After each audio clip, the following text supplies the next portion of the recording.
La Bible révèle que la fin de toute chose est proche et que Dieu appelle tout homme à pouvoir se réjouir de la seconde venue de Jésus-Christ. L'objectif de cette présentation est de vous préparer à être du nombre de ceux qui gardent les commandements de Dieu et le témoignage, la foi de Jésus-Christ. Un très bon sabbat à chacun d'entre vous. Et nous avons en ce matin un sujet que nous souhaiterions considérer ensemble, qu'est la Bible et ainsi que les apocryphes. La Bible et les apocryphes.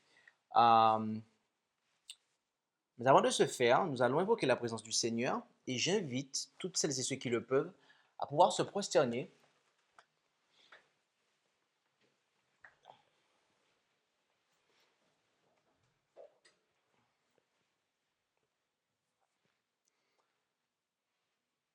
Notre Dieu, notre Père, nous te remercions de ce que tu es maintenu en nous le souffle de vie jusqu'à cet instant. Et Père, si tu le fais, c'est afin de pouvoir continuer à nous faire grâce. Et nous te remercions pour cela, pour Jésus. Et maintenant, nous aspirons à ouvrir le Saint-Livre et mieux le comprendre. Et mieux comprendre sa composition, de quoi il est composé. Qu'est-ce que ta parole exactement? Alors, veuille nous éclairer, que tu puisses nous conduire et de manière à ce que nous soyons en mesure d'y voir clair en ce qui concerne l'inspiration de ta parole et de ce qui la compose. Bénis chacun d'entre nous et dispose nos cœurs à comprendre ce sujet qui n'est pas simple, mais nous allons, et aide-nous à simplifier la chose au maximum et bénis aussi ton serviteur afin qu'il puisse présenter la chose de manière simple et complète, de sorte que ton peuple puisse recevoir édification. Fais au-delà de ce que nous pouvons te demander, car nous t'en prions en Jésus. Amen.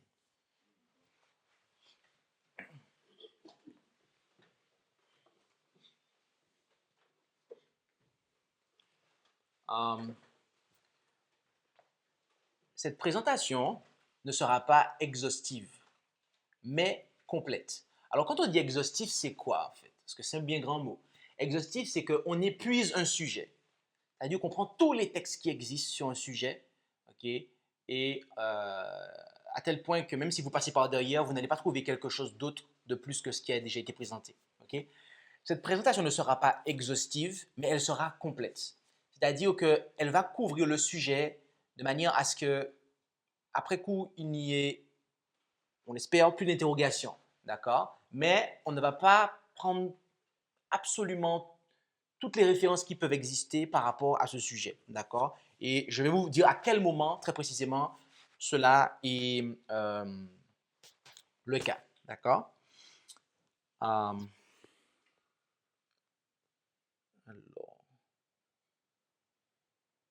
OK.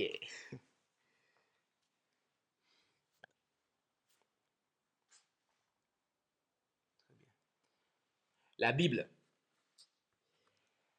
La Bible se compose de l'Ancien et du Nouveau Testament.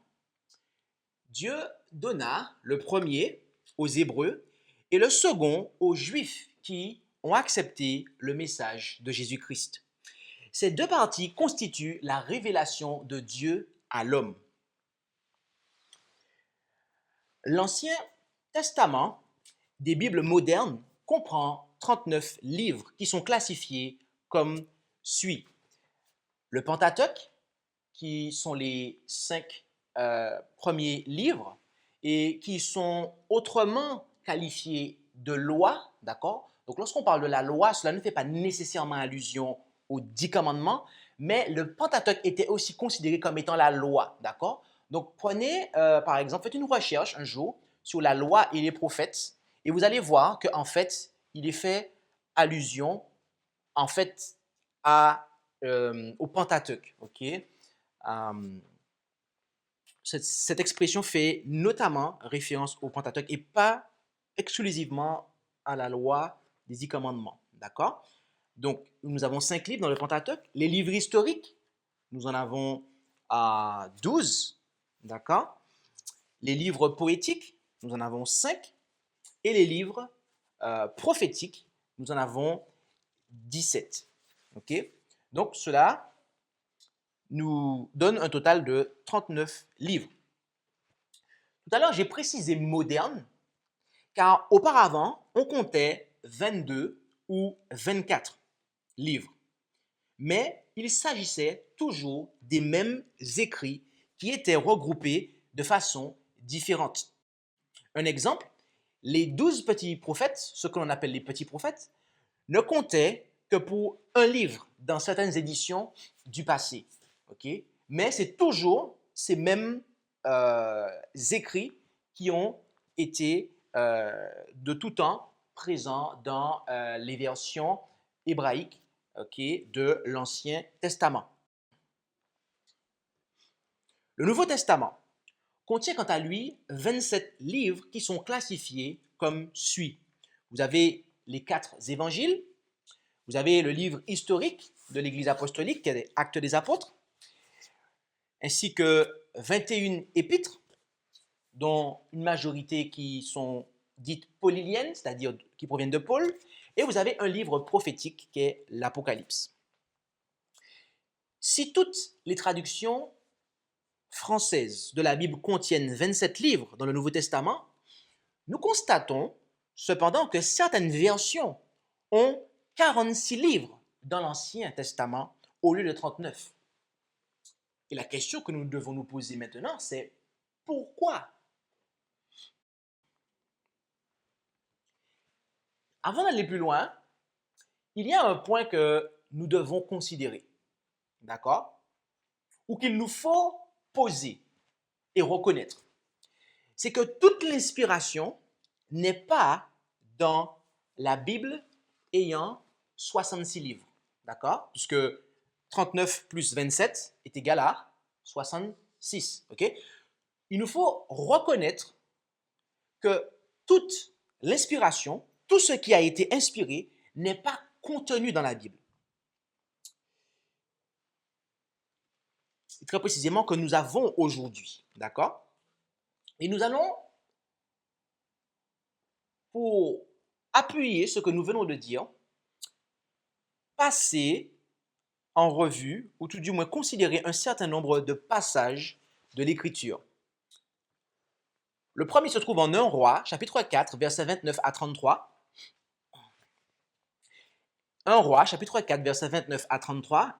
Et Dieu donna à Salomon de la sagesse, une forte grande intelligence et un esprit aussi vaste que le sable qui est sous le bord de la mer. Et la sagesse de Salomon surpassait la sagesse de tous les orientaux et toute la sagesse des Égyptiens. Ils étaient plus sages qu'aucun homme. Je reprends, verset 31. Ils étaient plus sages qu'aucun homme, plus qu'Étan, l'Ezrachite et Éman, Calcol et Darda, les fils de Macol. Et sa réputation se répandit parmi toutes les nations d'alentour. Il prononça 3000 sentences, et ses cantiques furent au nombre de 1005, étudie dans ma version. Il a aussi parlé des arbres, depuis le cèdre qui est au Liban jusqu'à l'hysope qui sort de la muraille. Il a aussi parlé des animaux, des oiseaux, des reptiles et des poissons. Notez ce qu'il est dit là. On nous dit que il y a des sentences et des cantiques que Salomon a écrits. Ces choses, nous ne les avons pas dans la Bible que nous avons là. D'accord? Et elles ne se retrouvent en fait pas, même dans les apocryphes, en réalité. D'accord? Il y a des choses qui ont été inspirées, mais qui n'ont pas été conservées. Okay? Et c'est le point que je veux faire ici, en fait. Il y a des choses qui ont été inspirées, mais qui n'ont pas été conservées et que Dieu n'a pas, je dirais, jugé utile que nous puissions avoir. Okay? Jusqu'à présent. Okay? Il n'y a pas que cela. En 1 Roi 11, verset 41, il nous est parlé du livre des actes de Salomon. 1 Roi 11, 41, quant au reste des actions de Salomon et tout ce qu'il fit et sa sagesse, cela n'est-il pas écrit au livre des Actes de Salomon? Ok. Question qui implique que la réponse est positive. Bien évidemment, il y a un livre des Actes de Salomon. Mais est-ce que nous l'avons aujourd'hui, nous? Non. Mais à l'époque, eux, ils l'avaient. D'accord? Il y a aussi les livres des prophètes Nathan, Achija et Gédo. 2 Chroniques 9, verset 29. Quant au reste des actions de Salomon, les premières et les dernières, cela n'est-il pas écrit dans le livre de Nathan, le prophète, dans la prophétie d'Achija, le Silonite, et dans la vision de Gédo, le voyant touchant Jéroboam, fils de Nébat? Et en plus de ceci, nous avons aussi les livres des prophètes Shemagia et Iddo. En 2 Chroniques, chapitre 12, verset 15, « Or, les actions de Roboam, les premières et les dernières, ne sont-elles pas écrites dans les livres de Shemagia, le prophète, et d'Iddo, le voyant, aux généalogies ?» Et on a un deuxième verset qui se trouve au chapitre 13, au verset 22. « Le reste des actions d'Abijah et sa conduite et ses paroles sont écrites dans les mémoires du prophète Iddo. » D'accord? Donc, voilà ce qu'il en est concernant l'Ancien Testament, ce que nous pouvons présenter comme texte qui nous montre que tout ce qui a été inspiré n'est pas contenu dans la Bible. Okay? La Bible est inspirée, mais tout ce qui a été inspiré n'est pas contenu dans la Bible, okay? Puisqu'il nous est parlé d'ouvrages que nous n'avons pas. Okay? Qu'en est-il pour le Nouveau Testament? Est-il fait mention d'ouvrages que nous n'avons pas dans notre Bible aujourd'hui? Oui. En Colossiens 4, verset 16. Et après que cette lettre, donc la lettre, l'épître de Paul aux Colossiens, aura été lue parmi vous, faites en sorte qu'elle soit lue aussi dans l'église des Laodicéens et que vous lisiez aussi celle de Laodicée. Donc Paul avait écrit une lettre à l'église de Laodicée. D'accord? Et il a demandé que lorsque vous avez fini de lire cette lettre, vous la faites lire aux Laodicéens et vous-même vous lisez celle des Laodicéens. Est-ce que nous avons l'épître de Paul aux Laodicéens? Non, nous ne l'avons pas. Et pourtant, Paul en parle. Donc, le point que nous avons voulu, je reprends ma phrase parce que ça n'a pas de sens, le point que nous avons voulu établir ici, c'est que tout ce qui a été inspiré n'est pas contenu dans la Bible. D'accord?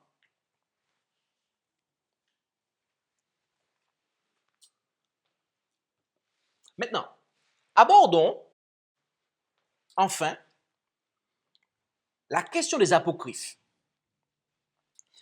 Le terme apocryphe vient du grec apokryphos, qui signifie caché. Ainsi, les livres apocryphes sont les livres cachés. De manière littérale, apocryphe signifie caché, mes amis. Le sens littéral. Donc, les livres apocryphes sont les livres cachés. Et je répète encore une fois, c'est le sens littéral. Il n'y a pas d'interprétation derrière, en fait. Si vous vous attachez au sens du mot, c'est caché. Donc, ce sont des livres cachés, en fait. D'accord? Ce terme, apocryphe, a été utilisé de plusieurs manières, de temps à autre, et par différents groupes et individus. Certains auteurs anciens ont appliqué ce terme à des livres contenant une sagesse ésotérique ou mystérieuse qui était trop compliquée pour l'homme ordinaire et qui ne pouvait être comprise que par les initiés. Il s'agissait donc, à ce moment-là, le sens de apocryphe était de livres secrets, d'accord, cachés au grand public. D'autres ont employé ce terme dans le sens désobligeant de faux, fallacieux, hérétiques, extra-canoniques, donc cachés ou retirés de la circulation. Et même dans les milieux ecclésiastiques, le terme apocryphe a été et est encore utilisé de différentes manières. Dans certains de ces milieux, il est appliqué à toute littérature religieuse de l'Antiquité qui est en dehors du canon des Saintes Écritures. Parmi les protestants, il est généralement utilisé pour spécifier les livres qui ont été inclus dans la copie de la Septante grecque et de la Vulgate latine, mais qui ont été exclus du canon hébreu des Écritures. Les catholiques appellent au moins 12 de ces livres comme deutéro-canoniques et utilisent apocryphes pour s'appliquer à d'autres publications extra-canoniques que les protestants appellent pseudépigrapha, ce qui signifie faussement intitulé.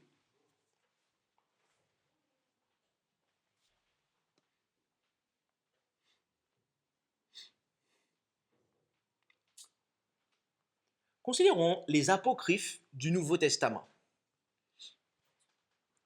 Alors, ils se découpent en 7 parties. Nous allons les lire rapidement. La première partie sont les évangiles apocryphes. Donc, vous avez l'évangile selon les Égyptiens, selon les Hébreux, de Pierre, des Ébionites, de Thomas, de Jacques, de Nicodème. La deuxième partie sont les actes apocryphes. Donc, les actes de Jean, de Paul, de Pierre, d'André, de Thomas et les actes secondaires. La troisième partie sont les épîtres apocryphes. Vous avez les épîtres de Jésus à Abgarus. Donc, apparemment, on suppose que Jésus aurait écrit des épîtres à un certain Abgarus. D'accord?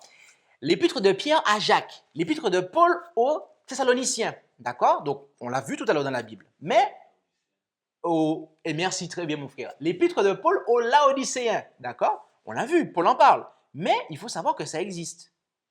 Il faut savoir que ça existe, d'accord? L'épître perdue de Paul aux Corinthiens. D'accord? Les lettres de Paul et de Sénéca, l'épître de Tite et les épîtres des apôtres. D'accord?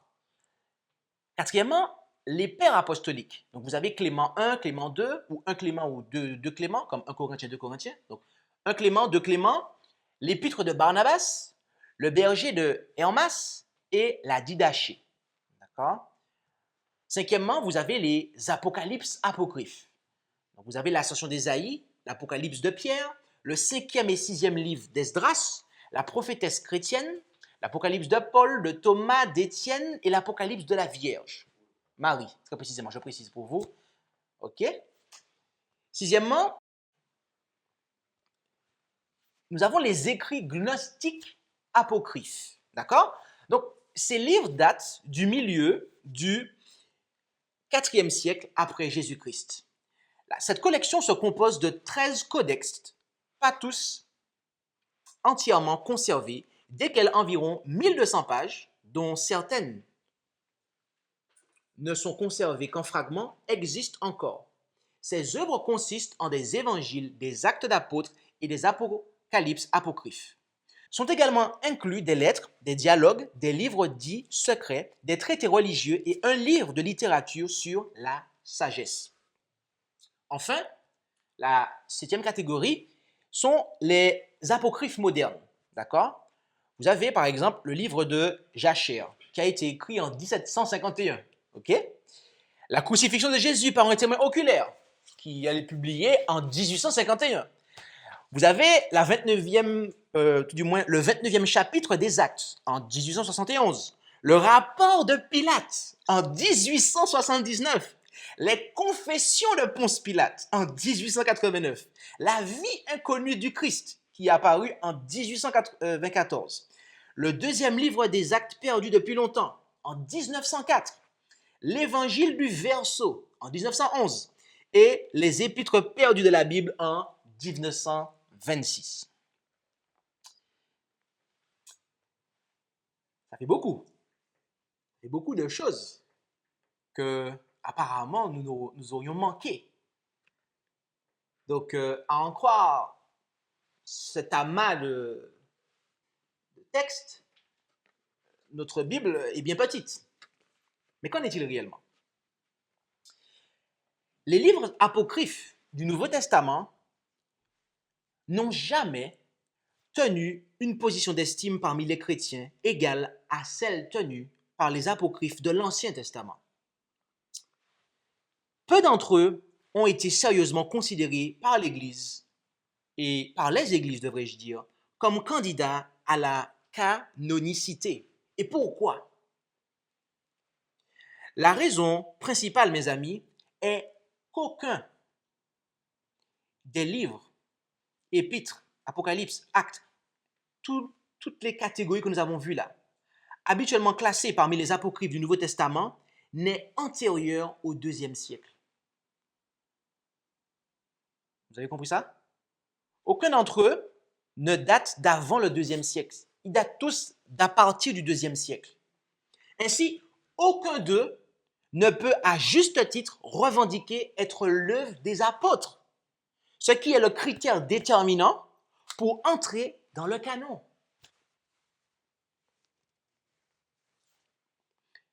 De plus, leur qualité littéraire et spirituelle les place sans doute possible au second plan. Nous avons été avertis en 2 Thessaloniciens, chapitre 2, verset 2. Nous vous prions, frères, de ne pas vous laisser ébranler facilement dans vos pensées et de ne pas vous laisser troubler par quelque inspiration ou par quelques paroles ou par quelques lettres qu'on dirait venir de nous comme si le jour de Christ était proche.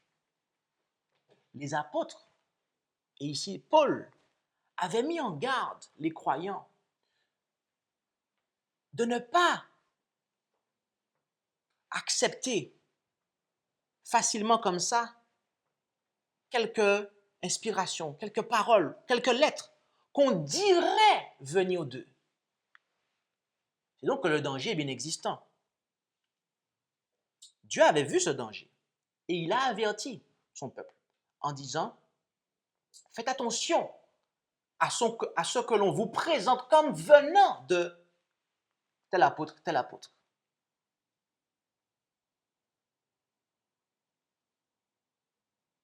Et on voit ici, lorsqu'on se rapproche du texte, comme si le jour de Christ était proche. Donc, il y avait des gens qui écrivaient des lettres au nom des apôtres pour enseigner la prophétie de manière fallacieuse, notamment concernant le retour du Christ. Donc, de manière à savoir si un ouvrage quelconque qui est dit comme étant, comme provenant, qui est présenté comme provenant des apôtres, il y a 2 critères, mes amis. Le premier, c'est sa datation. Son histoire remonte à quand? Si on n'est pas capable de faire remonter son histoire avant le 2e siècle, il ne faut même pas réfléchir, c'est de côté, mes amis. Le deuxième point, c'est son contenu. Est-ce qu'il s'accorde avec le reste que nous avons là dans la Bible? Le peu là que nous avons, que je dis peu, j'emploie le mot volontairement, mais est-ce que ça s'accorde avec ce qu'il a? Parce que si ça ne s'accorde pas, mes amis, raison de plus pour le rejeter. Concernant les apocryphes liés à l'époque du Nouveau Testament, Ellen White déclara dans The Youth Instructor, le 1er avril 1872, paragraphes 1 et 2, « Bien qu'entouré d'influences défavorables et placé dans toutes sortes de circonstances, Christ conserva une identité de caractère parfaite. Rien de surnaturel ne se produisit au cours des 30 premières années de sa vie à Nazareth qui aurait pu attirer l'attention du peuple sur lui. L'apocryphe du Nouveau Testament tente de compenser le silence des Écritures à l'égard du début de la vie du Christ, en donnant un aperçu fantaisiste des années de son enfance. Ces écrivains racontent de merveilleux incidents et miracles qui caractérisèrent son enfance et le distinguèrent des autres enfants.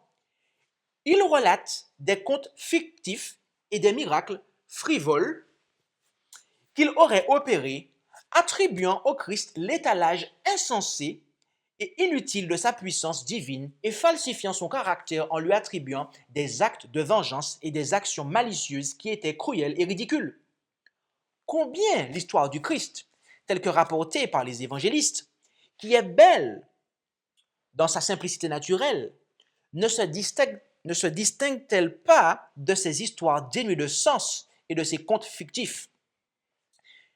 Ils ne sont pas du tout en harmonie avec son caractère. Ils sont plus selon l'ordre des romans qui sont écrits, lesquels n'ont aucun fondement dans la vérité et dont les personnages décrits sont le fruit d'une création fantaisiste. Notez qu'ici, elle met très clairement en garde contre les apocryphes du Nouveau Testament qui disent des choses concernant le Christ et concernant son enfance qui le rendent différent des autres enfants. D'accord? Et il y a un point que j'aimerais souligner. C'est que elle lit l'apocryphe au singulier. Et tout au long de cette présentation, vous allez voir ce terme apparaître au singulier à de nombreuses reprises. Pourquoi? Parce qu'il faut comprendre que, en fait, bien que ce soit au singulier, après elle dit « ces écrivains racontent ». En fait, il faut comprendre que le mot apocryphe au singulier, en fait, couvre l'ensemble des apocryphes, en fait. D'accord?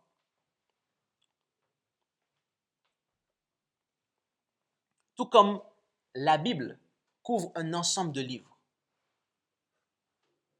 En disant ça, je vous ai déjà dit beaucoup de choses. Ok, nous avons vu ce qu'il en est concernant le Nouveau Testament. Nous avons vu que les apocryphes du Nouveau Testament qui sont présentés aujourd'hui, il y a deux raisons pour lesquelles on ne peut pas les considérer. La première, c'est par rapport à leur date.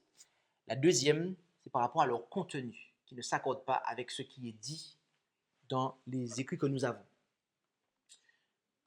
Considérons maintenant les apocryphes de l'Ancien Testament.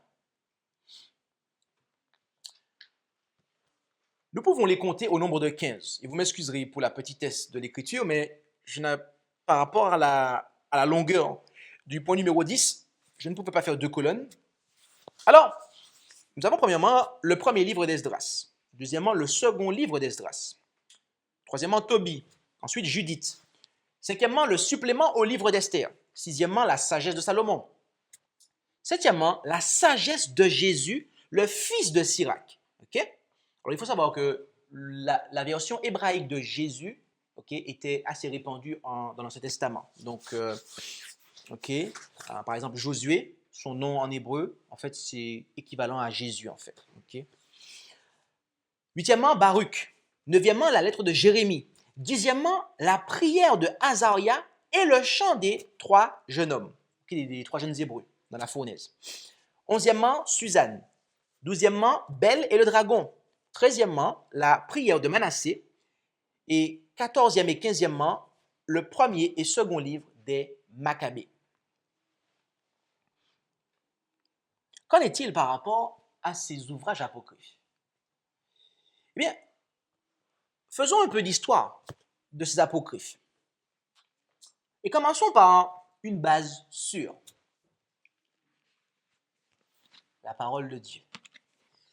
L'apôtre Paul a reconnu que les oracles de Dieu, en faisant allusion aux écrits de l'Ancien Testament, ont été confiés aux Juifs. En effet, en Romains 3, versets 1 et 2, quelle est donc la prérogative du Juif ou quelle est l'utilité de la circoncision? Verset 2, je reprends, elle est grande en toute manière, surtout en ce que les oracles de Dieu leur ont été confiés. Paul nous dit que les oracles de Dieu, les messages de Dieu, ont été confiés à qui? Aux Français? Oh, peut-être à l'Église catholique. Qu'en pensez-vous? aux Juifs, il dit. C'est donc vers les Juifs que nous devons nous tourner pour connaître les écrits révélés par Dieu à son peuple, à l'époque de l'Ancien Testament. Or, lorsque nous consultons l'Ancien Testament détenu par les Juifs, tel que la version du rabbinat français par exemple, on constate que ce dernier ne contient que les 39 livres que nous avons vus tout à l'heure. Là-dessus, la position de la communauté juive n'a jamais changé. De plus, l'historien Flavius Joseph, qui a vécu au 1er siècle, entre le 1er et le 2e, eh bien, affirme que le nombre de livres tenus ou considérés comme d'inspiration divine par les Juifs n'inclut pas ceux écrits depuis Artaxerxès. En effet, notre histoire, a-t-il dit, a été très méticuleusement écrite depuis Artaxerxès, mais elle n'a pas été estimée de la même autorité avec la première par nos ancêtres, car il n'y a pas eu de succession exacte des prophètes. Qu'est-ce que cela signifie en fait? Mes amis, cela cible directement les apocryphes qui ont été ajoutés après que le dernier prophète de l'Ancien Testament, Malachie, ait écrit son livre. Il y a en fait un trou, je dirais, ok, en matière d'inspiration en fait, en matière de don spirituel qui a été accordé en fait. Du moment que de l'époque du moment où le dernier prophète de l'Ancien Testament a prophétisé, Malachie, jusqu'au moment où on a le christianisme qui arrive avec Jésus en fait. Vous avez en fait un trou en fait. Et c'est à ce moment-là que les apocryphes apparaissent en fait. Et c'est pour cela que Flavius Joseph affirme que les livres qui ont été écrits à partir de la période d'Artaxerxès ne sont pas considérés par les Juifs comme étant d'inspiration divine en fait. D'accord? Donc les apocryphes sont ciblés à ce moment-là. Ok? Au IIIe siècle avant Jésus-Christ, le grec était la langue la plus répandue. Et afin de garnir sa bibliothèque, Ptolémée Philadelphe demanda la traduction des écrits religieux juifs. Et c'est ainsi qu'est apparue la Septante. D'accord? La traduction grecque des écrits inspirés juifs, auxquels furent ajoutés les apocryphes. Donc, les apocryphes sont entrés dans, je dirais, la Bible des Juifs, donc l'Ancien Testament, avec la Septante. Ok? Septante, qui est, je le rappelle, la traduction grecque de l'Ancien Testament. D'accord? Écrit en grec, le Nouveau Testament se réfère souvent aux écrits de l'Ancien Testament. Et à de nombreuses reprises, les apôtres citent directement depuis la traduction grecque de la Septante. Mais voyez-vous, à aucun moment, les apôtres ne citent les apocryphes. Et à cet égard, les apôtres ont suivi Jésus, qui lui non plus n'a jamais cité les apocryphes pour enseigner l'évangile.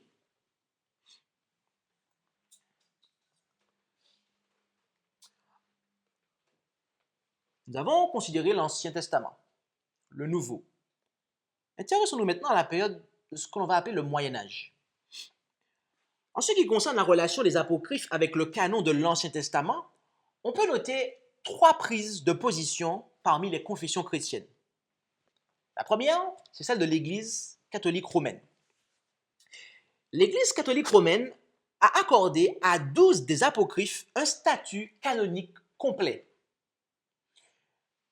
La 4e session du Concile de Trente, le 8 avril 1546, a décrété que, à l'exception de 1 et 2 Esdras, et de la prière de Manassé, les livres apocryphes entiers et avec toutes leurs parties sont sacrés et canoniques.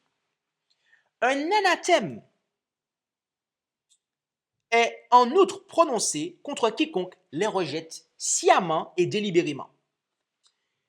Et bien que la canonicité et l'autorité soient refusées, 1 et 2 Esdras ainsi que la prière de Manassé sont inclus dans les manuscrits latins de la Vulgate et dans les éditions imprimées ultérieures. Ils ont été placés dans un annexe à la Bible. La deuxième prise de position, devrais-je dire, la première c'est celle de l'Église catholique, c'est celle des églises protestantes. L'Église d'Angleterre, les églises réformées, luthériennes et zurichoises soutiennent que les livres apocryphes sont utiles, mais non canoniques. Le 6e des 39 célèbres articles de l'Église d'Angleterre en 1562 déclare que ces livres sont lus pour exemple de vie et de l'enseignement des mœurs. Mais l'Église, ajoute-t-il, ne les utilise pas pour établir une doctrine quelconque. Le réformateur suisse Écolampadius a déclaré en 1530 « Nous ne méprisons pas Judith, Tobie, Ecclésiastique, Baruch, les 2 derniers livres d'Esdras, les 3 livres de Maccabée, les ajouts à Daniel, mais nous ne leur accordons pas l'autorité divine avec l'autre. » Les livres apocryphes ont été inclus dans la première Bible anglaise complète, la Bible de Wycliffe en 1382, et dans toutes les Bibles anglaises du XVIe siècle, ainsi que dans la King James Version, the Authorized Version de 1611. Au début, les apocryphes étaient entrecoupés entre les différents livres de l'Ancien Testament. Dans sa traduction allemande, Martin Luther a séparé ces livres et les a placés, à l'exception de 1 et 2 Esdras, qui ont été totalement exclus des traductions de la Bible allemande, en tant que groupe distinct à la fin de l'Ancien Testament, en les préfaçant de la façon suivante. Apocryphes, déclara Martin Luther, c'est-à-dire des livres qui ne sont pas considérés comme égaux aux saintes écritures, mais qui sont profitables et bons à lire. Voilà ce que déclara le réformateur Martin Luther. Okay? La Bible anglaise de Coverdale de 1535 a suivi Luther en séparant ses livres, mais y a ajouté 1 et 2 Esdras. La préface de la Bible de Genève disait à leur sujet ce qui suit. En tant que livres provenant d'hommes pieux, ils ont été reçus pour être lus pour la promotion et l'avancement de la connaissance de l'histoire et de l'enseignement des mœurs pieuses. D'accord? L'un des traducteurs de la King James Version, George Abbott, en tant qu'archevêque de Canterbury, publia un décret en 1615 selon lequel tout imprimeur qui oserait lier et vendre une copie de la Bible anglaise sans l'apocryphe serait passible d'une peine d'emprisonnement d'1 année entière. Cependant, des problèmes doctrinaux ont amené les apocryphes à être de plus en plus exclus des Bibles au cours des années suivantes. Finalement, au début du XIXe siècle, la British and Foreign Bible Society décida de refuser tout soutien à la publication et à la diffusion de ces livres litigieux. La troisième position est celle de l'Église grecque orthodoxe. L'Église grecque orthodoxe n'a jamais pris de position ou de décision relative au canon des Écritures. La Septante, qui comprend l'Apocryphe, est acceptée comme le texte authentique de l'Ancien Testament. Le synode de Jérusalem en 1672 a placé l'apocryphe en coordination avec les livres canoniques classiques, tandis que le synode de Constantinople de la même année a pris la position que ces livres ne sont pas égaux au canon, mais qu'ils sont bons et dignes d'éloge. Et ils ne doivent pas être totalement rejetés. Dans la pratique, cependant, cette communion a évolué vers une acceptation presque complète de l'apocryphe. Il y a une Bible qui est intitulée la Tob. Est-ce que vous la connaissez? La Tob. Est-ce que vous savez ce que signifie Tob? La traduction œcuménique de la Bible. OK? D'accord. Et il est intéressant de voir que cette version, qui a été publiée en 1975 et qui a été effectuée conjointement par des catholiques, des protestants et des orthodoxes, replace les livres apocryphes et considérés par l'Église catholique comme deutérocanoniques. Quand on dit deutérocanonique, c'est un terme assez barbare, mais pour le fait de Yohanna, je vais expliquer ce que ça signifie, deutérocanonique, c'est-à-dire qui sont entrés dans le canon après les autres. D'accord? Donc, quand tu entends deutérocanonique, c'est qu'ils n'ont pas été considérés, ils n'ont pas été acceptés comme étant authentiques dès le départ. C'est après qu'ils ont été acceptés. Et donc, cette version replace ces ouvrages à la fin de l'Ancien Testament avec une introduction intéressante. OK? Alors, on va lire ensemble l'introduction que fait la Tob concernant ces livres apocryphes ou deutérocanoniques. D'accord? Et prêtez bien attention. Les Juifs ne les considèrent pas comme inspirés. Le Concile de Trente les confirme comme canoniques pour les catholiques. Les protestants ne les acceptent pas comme des livres inspirés par Dieu. Les orthodoxes n'ont pas pris de décision tranchée. Mes amis, je veux juste vous poser une question. D'après l'apôtre Paul, les oracles de Dieu, très précisément l'Ancien Testament, ont été confiés à qui? Aux Juifs. Donc le mouvement œcuménique reconnaît que les apocryphes ne font pas partie du canon de l'Ancien Testament, en fait.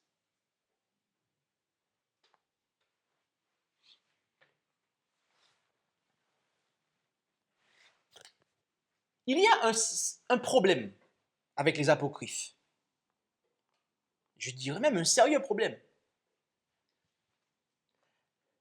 La raison pour laquelle les apocryphes ne peuvent pas être mis sous le même pied d'égalité avec la Bible réside dans le caractère interne de ces livres eux-mêmes, mes amis. En fait, ils n'ajoutent rien d'essentiel à l'histoire de la rédemption, au plan du salut. Mais ils enseignent des doctrines et encouragent des pratiques qui ne sont pas en harmonie avec les livres acceptés du canon. Par exemple, les prières et les offrandes pour les morts y sont enseignées en 2 Maccabées 12, 41-45 et en Baruch 3, verset 4. Deuxièmement, l'exaltation des apparences extérieures de la religion. L'aumône et l'œuvre y sont présentés comme expiant le péché et rapportant une récompense. En 2 Esdras 8, 33, Tobie 12, 9 et Sirach 3, 14. Un troisième point, c'est que le livre de Tobie présente un mélange de piété, de folklore ainsi que de magie. Le démon, Asmodée, est représenté comme un meurtrier jaloux des 7 épouses successives d'une jeune femme, mais est finalement exorcisé par les entrailles brûlantes d'un poisson. Pouvons-nous lire en Tobie 6, 1 à 8, 8, 1 à 9. Un médicament puissant dérivé de la gale de ce même poisson guérit la cécité d'un père qui avait été causée par des excréments d'oiseaux.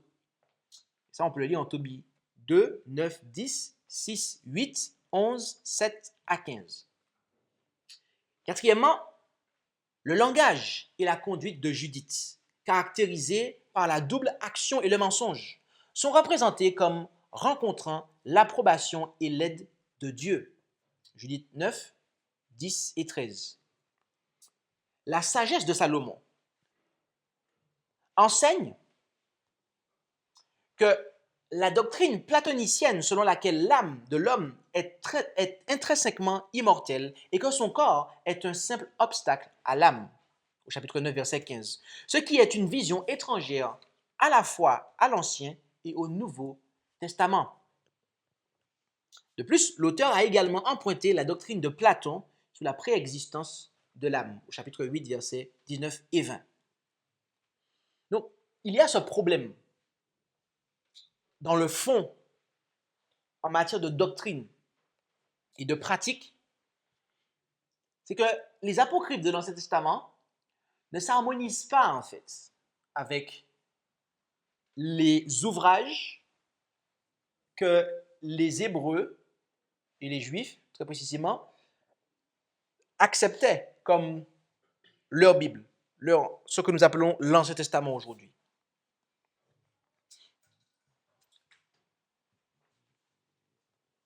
Mais voyez-vous, il y a une utilité aux apocryphes. Il y a une utilité aux apocryphes. Bien que les livres apocryphes ne puissent prétendre à la canonicité, ils peuvent toutefois être utiles à l'étudiant de la Bible. En effet, ils fournissent une connaissance de l'écart de 400 ans entre l'Ancien et le Nouveau Testament. Ils nous aident à comprendre le climat social, politique et religieux du Nouveau Testament. Les livres des Maccabées, en particulier 1 Maccabée, retracent et nous rapportent les luttes des Juifs pour la liberté politique et religieuse contre la tyrannie du paganisme grec. Il nous aide également à comprendre la montée des sectes telles que les pharisiens et les sadducéens. Il jette la lumière sur la croissance des institutions et des croyances parmi les Juifs de l'époque du Nouveau Testament et donc sur le contexte de l'Église primitive. En bref, vous l'aurez compris, les apocryphes ne sont peut-être pas bons à citer pour enseigner la doctrine, la prophétie, ce genre de choses, mais ils permettent de savoir ce qui se passait de manière historique, au niveau du contexte, de la politique concernant la nation juive et l'Église chrétienne en fait. Donc, il est vrai que ces auteurs n'ont pas été inspirés concernant l'enseignement de la sainte, pure et bonne doctrine, mais ils ont toutefois écrit des choses qui se passaient à leur époque. Et c'est là l'utilité des apocryphes en fait. Et uniquement là, je précise.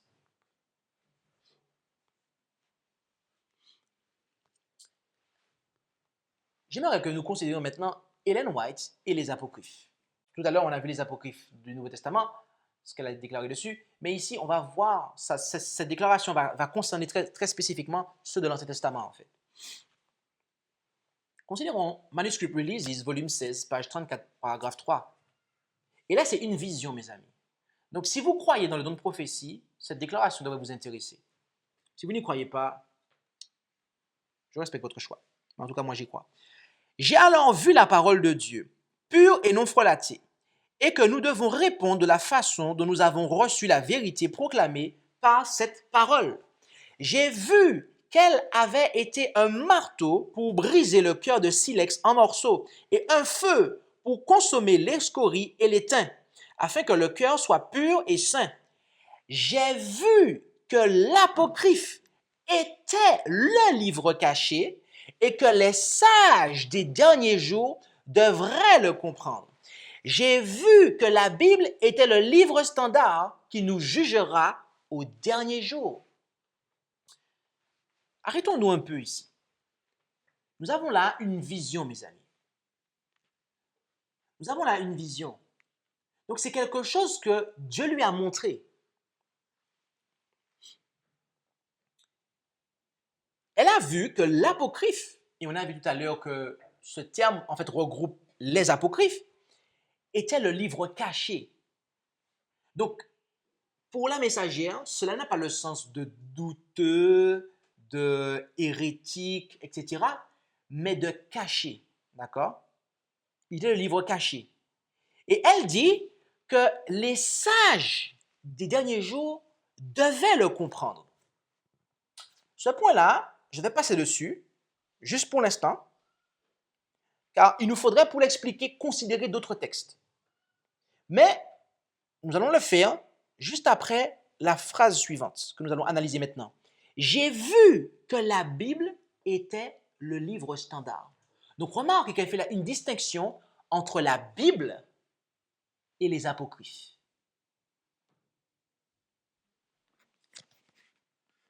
La messager du Seigneur fait une distinction entre l'apocryphe, donc les apocryphes, qu'elle va appeler l'apocryphe, qui est le livre caché, avec la Bible en fait. Donc elle en fait deux livres en fait. Elle en fait deux livres, mes amis. Et elle dit que la Bible est le livre standard. Vous savez ce que signifie standard? C'est la norme en fait. C'est la norme. Et cela se tient parce qu'elle dit qui nous jugera au dernier jour. Ok. Si je vous dis que nous sommes jugés en France par rapport au code civil, c'est le code civil qui nous juge. Qu'est-ce que ça signifie en fait? C'est que tout ce que vous avez besoin pour être bien avec le gouvernement, c'est de respecter le code civil. Vous comprenez? Voilà. Tu respectes le code civil et tout ira bien pour toi dans le pays des Gaulois. Voilà. Eh bien, mes amis, la Bible est le livre qui nous jugera au dernier jour. Si cet ouvrage est le livre qui nous jugera au dernier jour, cela signifie que tout ce qui concerne mon salut se trouve écrit ici. C'est clair pour vous? Je le reprends parce que ça peut ne pas être clair. Mais si la Bible, la Sainte Bible, moi c'est marqué, pas n'importe quelle Bible, hein, c'est la Sainte Bible. Si la Bible, ce saint livre, est ce qui va nous juger au dernier jour, cela signifie que tout ce que Dieu a jugé bon de mettre ici est salutaire pour nous. C'est ce que nous avons besoin de savoir pour être sauvés. Les choses de l'autre livre ne sont pas salutaires. Elles sont bonnes à lire pour avoir une meilleure connaissance historique, pour avoir une meilleure compréhension. Mais ce qui est salutaire est là, mes amis. Ce qui est salutaire est là. Ok. Maintenant, revenons sur la phrase d'avant. Elle dit qu'elle a vu que les sages des derniers jours devaient le comprendre, en parlant de l'apocryphe. Lorsqu'elle dit ça, elle est en train de citer un texte très particulier de la Bible. Vous savez lequel? Daniel 12. Et je vous ai mis 3 versets pour voir que c'est à ça qu'elle fait allusion. Daniel 12, versets 3, 9 et 10. Et j'ai cité la version Darby qui se rapproche de la King James à cet égard. Et prêtez attention à ce que j'ai souligné pour vous, parce que c'est à ça qu'elle fait allusion dans son passage. Verset 3. Et les sages brilleront comme la splendeur de l'étendue, et ceux qui ont enseigné la justice à la multitude, comme les étoiles à toujours et à perpétuité. Verset 9. Et il dit, va Daniel, car ces paroles sont cachées et scellées jusqu'au temps de la fin. Verset 10. Plusieurs seront purifiés et blanchis et affinés, et les méchants agiront méchamment, et aucun des méchants ne comprendra, mais les sages comprendront. Les sages qui comprennent ici, ils arrivent dans l'histoire de ce monde à partir de quelle période en fait? Remarquez la deuxième expression que j'ai soulignée, le temps de la fin. Mes amis, lorsque nous étudions la prophétie, le temps de la fin commence à partir de 1798. À partir de 1798, c'est là que se termine la prophétie des 1260 jours prophétiques ou années littérales. Et c'est à partir de ce moment-là que commence le temps de la fin qui conduit les habitants de ce monde à la fin des temps. Car il ne faut pas confondre. Il y a la fin des temps et le temps de la fin. Le temps de la fin commence à partir de 1798. Donc, autrement dit, elle est en train de dire ici que à partir de ce moment-là, les sages, et très précisément ceux qui vont accepter le message du sanctuaire, vont comprendre. Qu'est-ce que tu racontes là? C'est pas ça qu'elle a dit. Elle n'a jamais parlé du sanctuaire, le message du sanctuaire. Elle cite Daniel 12. Et Daniel 12 dit quoi?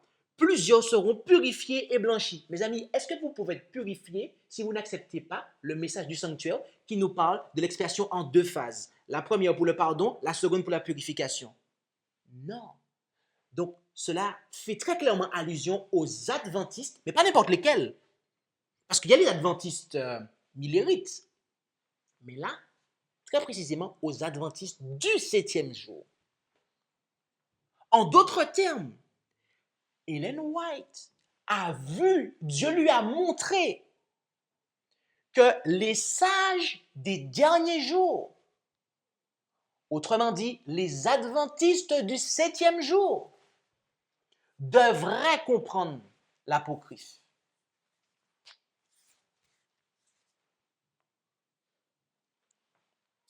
Avant de vérifier si effectivement les pionniers ont su distinguer et su comprendre les apocryphes, considérons la déclaration suivante où on voit ce que je vous disais tout à l'heure. Dans la lettre 153A, 1897, paragraphe 6, « Nous sommes maintenant au milieu des périls du dernier jour, où beaucoup seront purifiés, blanchis et éprouvés. » Et après, elle cite Daniel 12, verset 10. Remarquez, en 1897, elle dit « Nous sommes au milieu des périls du dernier jour, où beaucoup seront purifiés et blanchis et éprouvés. » C'est donc la preuve de ce que je vous disais il y a quelques instants, à savoir que les sages des derniers jours qui comprendront sont bel et bien ce nous dont elle parle, le peuple adventiste du 7e jour, mes amis. Donc, les pionniers adventistes du 7e jour, le peuple adventiste, est censé avoir cette compréhension-là que nous avons exposée maintenant. Et voyons voir si c'est le cas. Les pionniers adventistes du 7e jour et les apocryphes. J.N. Andrews, dans A Refutation of the Claim of the Sunday Keeping to Divine Authority, à la page 10 du paragraphe 3, déclara « On prétend cependant qu'il est fait mention de l'observation du premier jour avant Justin. On pense que la première indication de ce genre provient d'un écrit apocryphe appelé l'Épître de Barnabas. Mais cette épître est contestée du fait qu'il n'y a aucune preuve de son authenticité. Eusèbe, qui vivait à peu près au moment où il a été écrit, le mentionne comme un écrit fallacieux qui n'a droit à aucun crédit. Remarquez, J.N. Andrews, qui est un pionnier adventiste, savait traiter l'apocryphe. Il comprenait. Ok? Il savait interagir avec l'apocryphe. Il le comprenait. Il savait ce qu'il en était.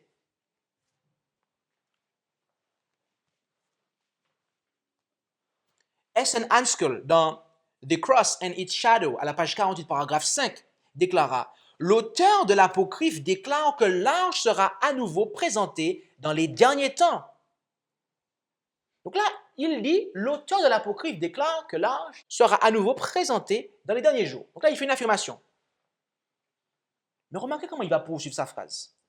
Que cette copie de la loi que Dieu a donnée au Sinaï soit à nouveau révélée ou non, il y aura une copie de cette même loi tracée comme avec une plume de feu dans les cieux devant le regard émerveillé des habitants de la terre en relation avec la seconde venue du Christ sur la terre. Et il cite le psaume 97, verset 6 et 98, verset 2, que je vous invite à lire pour vous, chez vous, pour voir que c'est bien cela. Donc, il voit que l'apocryphe dit que l'arche sera à nouveau présentée, et il dit, l'apocryphe dit ça, ok, mais en fait, que ce soit le cas ou pas, voilà ce que la Bible dit. Vous avez vu comment le pionnier interagissait avec les apocryphes? Voilà la façon d'agir, mes amis, en fait. Ok? il dit aussi la chose suivante, à la page 296, paragraphe 4 du même ouvrage. Il n'est pas certain que le livre de l'Apocryphe qui porte son nom soit une histoire ou un roman historique. Mais d'après le récit qui y est donné, Judith restera toujours l'une des figures de proue parmi les livreurs de sa nation. Comme Jaël, elle a tué le chef de l'armée ennemie. Et donc ici, Juge 4, verset 21. Remarquez, ici, il dit, il n'est pas certain que le livre de l'Apocryphe qui porte son nom, donc Judith, soit une histoire ou un roman historique. D'accord? Donc, il ne portait pas crédit, en fait, à cet ouvrage. D'accord? Mais le fait qu'elle a accompli un exploit, il a simplement fait un parallèle avec Jaël, en fait. D'accord? A.G. Waggoner, dans The Sign of the Time, volume 14, le 1er juin 1888, page 336, paragraphe 8. Il peut être intéressant pour nos lecteurs de noter la différence de ton entre les écritures apocryphes et inspirées. Et nous leur donnons donc ce qui suit avec l'introduction que nous avons extrait d'un récent numéro de Independent. Bien qu'il soit vrai quant au fait, le psaume n'a aucune ressemblance avec les psaumes authentiques de David. Il manque simplement d'inspiration. Donc, remarquez, et dans le journal de Sign of the Time, il cite le psaume apocryphe. Mais de quelle manière? C'est pour montrer qu'il n'y a pas d'inspiration en fait. D'accord? Il veut montrer la différence qu'il y a entre ce qui est inspiré et ce qui ne l'est pas. E.J. Waggoner, mes amis, comme S.N. Anskel et J.N. Andrews, comprenaient les apocryphes. Ils savaient comment agir avec eux. M.E. Cornell, qui est lui aussi un pionnier, a écrit dans un ouvrage intitulé Fact and Time, or Fact of the Time, et je vous invite à télécharger le PDF pour bien voir, parce que ce qui est marqué là, c'est simplement une capture d'écran en fait que j'ai fait, parce qu'il m'aurait fallu beaucoup de temps pour traduire tout ça, et j'ai déjà fait beaucoup de travail de traduction, mais simplement, ce qui nous intéresse ici, ce sont les titres. Remarquez. Le premier titre en haut, c'est Is the soul immortal? C'est-à-dire, l'âme est-elle immortelle? C'est une question. Et après, il va prendre 3 témoignages. Le premier titre en dessous, c'est le témoignage de la Bible. Le deuxième titre, c'est le témoignage de l'Apocryphe. Et le troisième titre, c'est le témoignage des hommes. Remarquez comment ce pionnier comprenait les Apocryphes. Il dit le témoignage de la Bible. Après, il dit le témoignage de l'Apocryphe. En fait, pour lui, l'Apocryphe n'était pas la Bible. Et la Bible n'était pas l'Apocryphe. Et c'est en tant que tel qu'il le citait. Les pionniers citaient les apocryphes en tant qu'apocryphes et pas en tant que texte de la Bible, mes amis. Et cette façon d'agir-là, Ellen White disait que c'est comprendre les apocryphes.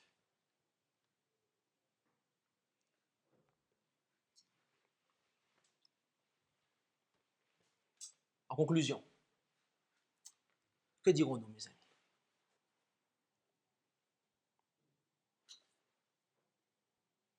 Notre maître déclara en Matthieu 4, verset 4, « Mais Jésus répondit, il est écrit, l'homme ne vivra pas de pain seulement, mais de toute parole qui sort de la bouche de Dieu. » Mes amis, je ne sais pas quelle est la première chose que vous faites le matin en vous réveillant, ou peut-être la dernière chose que vous faites avant de vous coucher. Je ne sais pas en réalité combien de repas que vous prenez chaque jour. Mais si vous êtes à 3 repas par jour, si vous êtes encore à 3 repas par jour, eh bien, vous devriez normalement manger 3 fois par jour pour restaurer votre âme par la parole de Dieu. Car autant nous mangeons pour notre corps, autant nous devons nous nourrir de la parole de Dieu. de toute parole qui sort de la bouche de Dieu. Et permettez-moi de vous dire que ce n'est pas un pain à la farine blanche, mes amis, la parole de Dieu. Non, c'est un pain à la farine complète. Il nous faut une parole de Dieu qui est complète, mes amis. Il nous faut une parole de Dieu qui est complète. Ce n'est pas un pain qui ne nourrit pas, comme la farine blanche, quelque chose qui manque de fibres pour la digestion et puis qu'il n'y a pas suffisamment de vitamines. Non. La parole de Dieu, mes amis, c'est un pain qui est complet. C'est un pain qui est complet. Comment s'assurer que, vraiment, comment s'assurer que vraiment ce que nous avons là, Bible en main, c'est vraiment la parole de Dieu complète. C'est vraiment le pain complet là que nous avons là. Tout ce qu'il nous faut, vraiment.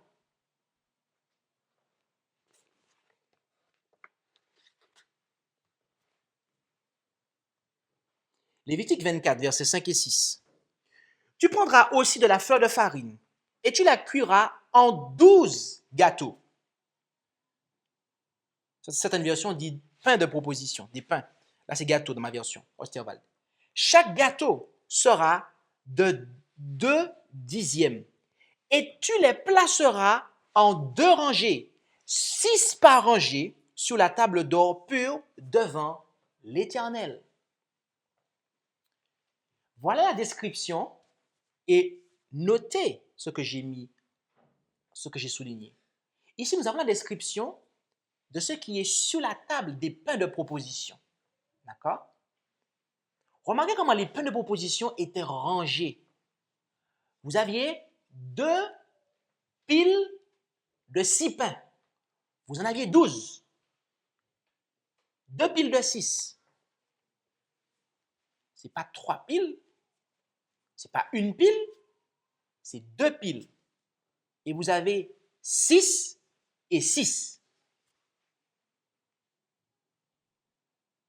C'est intéressant parce que, voyez-vous, l'ouvrage que j'ai entre les mains est constitué de 66 livres. Et le symbole de la parole de Dieu dans le sanctuaire, eh bien, est présenté comme étant 6 et 6. L'endroit où on mange, qui représente la parole de Dieu, la nourriture, qui devait être changée chaque sabbat, eh bien, est présenté comme étant 2 tas de 6 pains, 6 gâteaux dans ma version, est-il dit.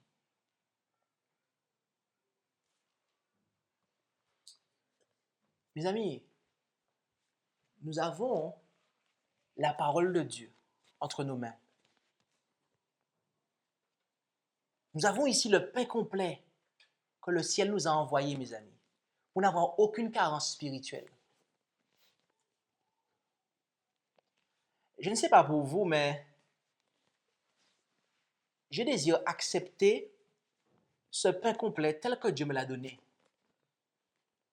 sans rien y retrancher, mais aussi sans rien y ajouter. Parce que c'est ce qui est nécessaire pour ma croissance spirituelle, mes amis. C'est ce dont j'ai besoin. Et je pense que si moi, j'en ai besoin, je pense que vous aussi, vous en avez besoin.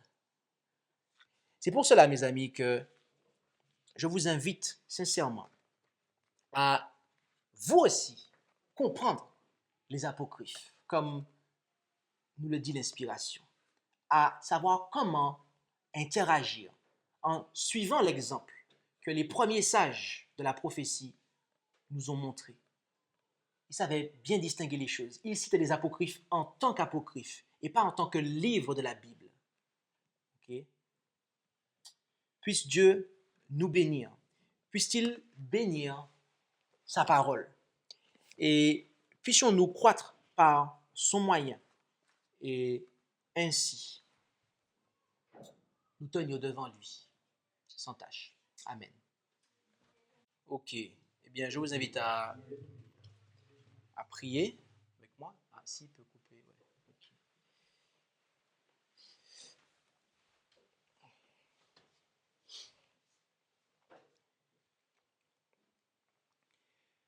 Éternel notre Dieu, notre Père céleste, nous voulons te remercier pour ta parole, qui est une lampe à nos pieds et une lumière sur notre sentier. Merci car tu nous l'as donnée complète et entière.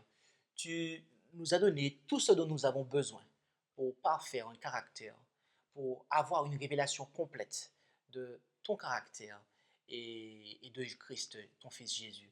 Alors, aide-nous, Père, à considérer cette parole pleine et entière que tu nous as communiquée. Aide-nous à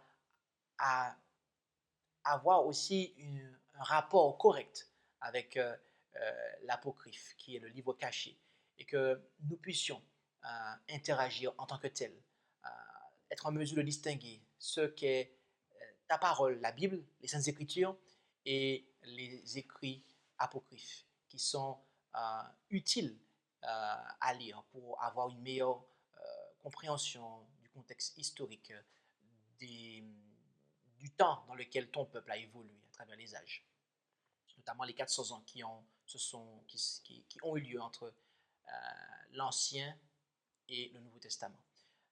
Bénis chacun d'entre nous, Père, et que nous puissions nous nourrir de ta parole, car c'est par elle que nous serons jugés à la fin. Alors aide-nous, Père, à épuiser tout ce dont nous avons besoin pour notre salut, tant que cela est accessible, et que ta volonté soit faite dans nos vies. Merci pour tout, nous t'en prions, Jésus, Père. Amen. Merci d'avoir écouté cette présentation avec intérêt. Pour plus d'informations, consultez notre site internet lereste.org et suivez-nous sur Facebook ainsi que sur YouTube à @lereste. Vous pouvez aussi nous contacter par email à info@lereste.org ou par téléphone au +33 6 12 60 13 69.